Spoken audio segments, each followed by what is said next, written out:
I heard, and I got to keep it. I got to keep it consistent and balanced. I heard that we acquired Holland for the Champions League. We were already winning the Prem. We were already successful. We went out and got this talent to take it to the next level. Now, surely Wirtz was not acquired for them just to win the Prem. They already proved that they could win the Prem with the players that they have. All right, let's get to, and honestly, I'm not even trying to run a Twitter agenda or anything like that. But Florian Wirtz, 4 games. No, of course, Egal. You wouldn't do that. Now against Burnley, hooked after 86 minutes. Honestly, bro, it's been 4 games. You guys are the Premier League champions, so you guys do get a little bit more grace because I've seen you turn around players' careers like Gravenberch after year 1. So maybe Florian Wirtz just needs a full year before we judge him.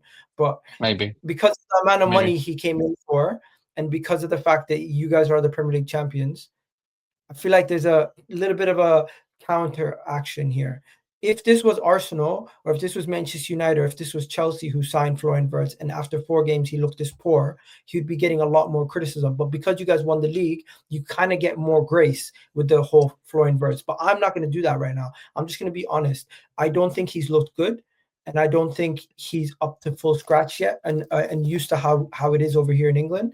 But if he does get used to it, eventually you'll see Florian Wirtz picking up form, looking like the player that we expect him to be. But right now, he does not look that good. And when I say hooked, I mean, you guys are looking for a goal. You took off your big summer signing to try to get a goal. To me, that is taking a player, that's hooking a player to bring in another player to try to get a goal. As much as you Liverpool fans want to say he wasn't hooked, he was hooked because he was not capable of helping the team at that point to get the goal. You know what is Egal? He named other players. This is semantics. We're fighting over the argument of the word. No. But the words. I think I'm being very fair. It's been 4 games. I've watched every single one of those games, and I think he's only shown glimpses for 1 half versus Arsenal. And the rest of the time, he's been quite poor, brudged off the ball quite easily. And I don't think it's unrealistic to say Florian Wirtz has not shown anything to Liverpool yet, or glimpses yet to say, hey, this is the player we bought. But he can turn it around. It's just right now, it is a fair assessment to say he needs to do better. So he does need to do better. The thing is that the language we use is important, right? Because there's certain connotations. When you use the word hooked rather than substituted, you're trying to elicit a certain emotion. And you know when you say, "Oh, hooked," and what do they say? Hook, stinker and hooked, or something like that, right? That's what people say. People say that because they're trying to be balanced, but they're trying to have a dig. And I get it. That's football. Like, we all do it. So, had I hoped for more from Florian Wirtz? Yes. I think he had a good second half performance against Arsenal. I think his second half against Bournemouth was decent. And he has shown glimpses again. His first half against Crystal Palace in Charity Shield, I think he was good. He was the best player in Germany for the last 2 seasons. So I think it's difficult to say that this guy is not world class or has world class potential because he's the best player in Germany, right? But there may be a period of acclimatization. Maybe I was being unrealistic in my expectation. I thought that he would adapt more quickly. There has been a lot of change around him. There's been a lot of change to the front line. I would be a lie if I said I didn't expect more from him. But I'm not going to be overly critical of him because we signed him for 5 or 6 years. We haven't signed him for 2 or 3 games. So I don't have any doubt that he will eventually show his quality.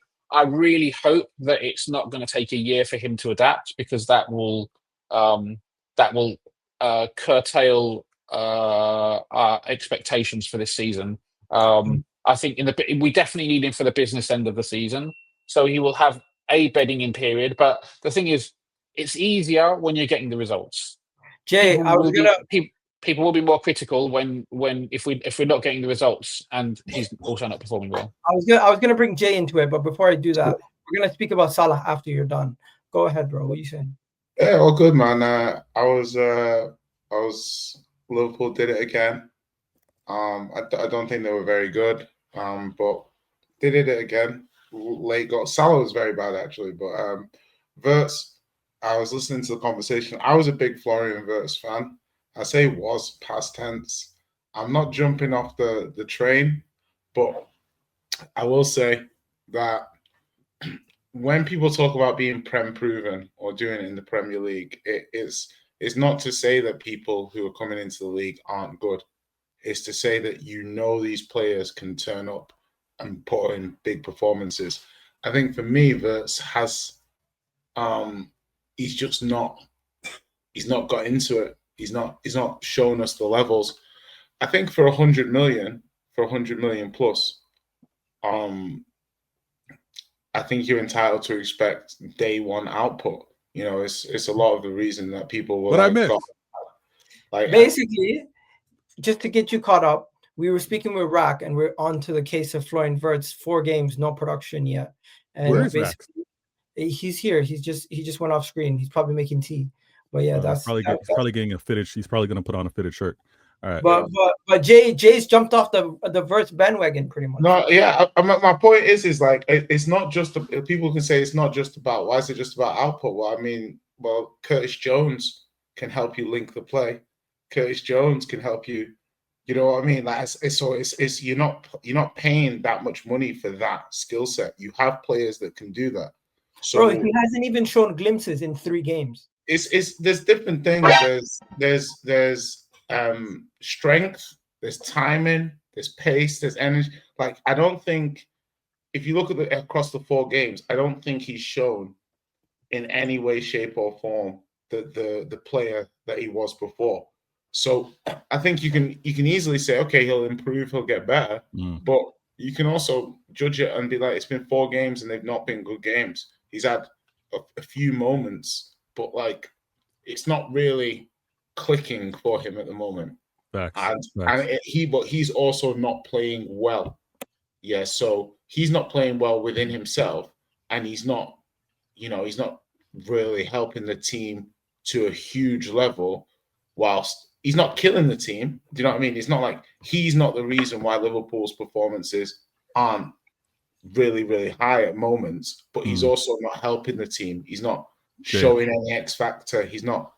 So it's not a coincidence in a couple of games when they're looking for a goal, he's coming off. Yeah, they're saying, okay, I think our best chances of getting a goal in this moment are without you on the pitch. Yeah. Do you know what I mean? So it's or with this other player on the pitch instead of you. Trust me. Listen, this is uncomfortable, and I myself, I don't like speaking of a rival without the rival really being present.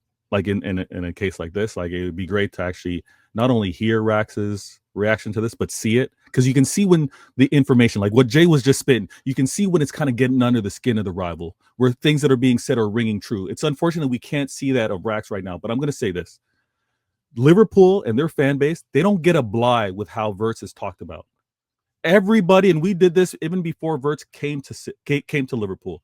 We said you're going to be judged, and you got to hit the ground running, because that was the same allowance that was given to a Caicedo. That was the same allowance given to a Fernandez. That was the same allowance, not even to the same price tag, but that was talked about with Haaland. So I'm going to throw this out, because Egal, you know how it is. Over here at CIA, we hit them with the intelligent talk, right? Over when we talk ball, including Jay and Egal, we got to talk intelligently. Now, this is the thing. I heard, and I got to keep it. I got to keep it consistent and balanced. I heard that we acquired Haaland for the Champions League.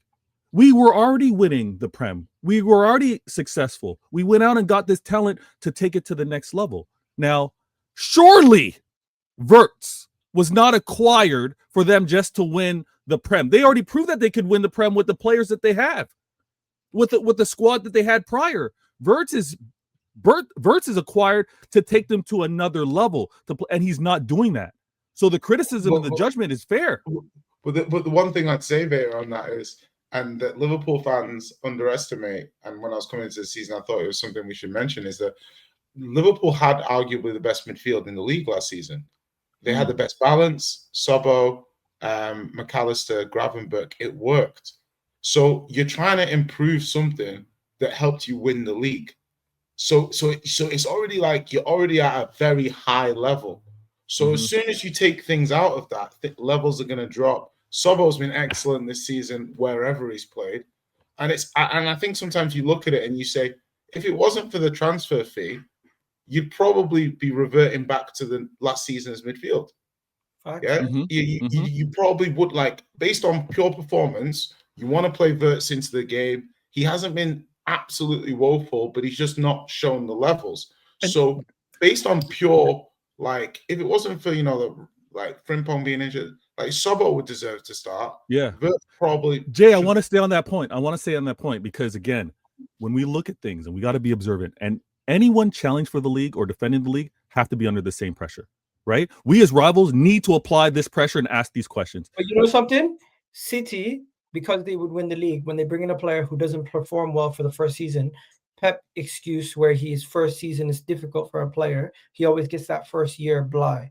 So Liverpool right now, even though we don't like it because they won the league last year, they get the bly because of how this is where we got to be consistent. I do think a big portion of the media will not stick it on Liverpool for Florian Wirtz because of how because of the fact that they won the league last year and they're Premier League champions. But the big portion of the media. Now, if it comes to the end of the season and they're not Premier League champions again, and Florian Wirtz continues to perform like this, then we'll see more and more stick. Yeah, I do think because you're the current Premier League holders, you do get a little bit. I do see the Premier League holders tend to get a little bit less criticism from the masses. Hold on, but Egal, and I'll let Beta carry on this point, is that I think that if it's not, like, obviously we expect Wirtz to improve, and it's not that they're carrying him. I don't think Liverpool are carrying Wirtz. He's just not moving the needle for them. Yeah. No, but regardless. So I think Liverpool are fine with them winning and, like, feeling he'll come good. But I think the thing is the success of the team is not going to be based fully on Wirtz. Do you know what I mean? He's going to contribute. He's going to contribute to the success. So because of that, I think, yes, we're going to criticize him as a £100 million player, but Liverpool will look at his success as a signing as to whether or not they win trophies. They won't be as concerned about the GA and the individual moments as we will. They're just going to see, okay, if this guy helps us win leagues, he's worth the money we spent. Do you know what I mean? So yeah, but what I wanted to chime in, Jay and Egal, I hear you with regards to the end of the season talk, but that didn't change the criticism or evaluation or monitoring as the season went on. So the only thing, the reason why I'm not saying it's not apples to apples, because, and you're forgetting, even with regards to the criticism with Wright, it's a record signing. Well, there was crazy criticism with Jack Grealish, but not so much of other players that don't quite have that same price tag. This is a record signing in Wirtz. Now, I'm not saying that he's not going to get better, but until he gets better, he deserves all of this criticism and all of this pressure. And on top of that, what I found interesting, what Jay said, when you have this amount of investment in terms of certain players, there is pressure on playing them. Now, when I said I'm curious to see how Liverpool adjusts and how this and how Arnie deals with things, because how is he going to deal with the pressure of playing this player with this records transfer or not? And how is he going to manage the egos? That's something that is very challenging to do. And I'm sitting back, but I got to apply pressure as I'm sitting back and watching it. Hopefully you enjoyed this video. Please do hit that like button, hit that subscribe button if you haven't already done so, and leave a comment down below what you thought of that video you just watched.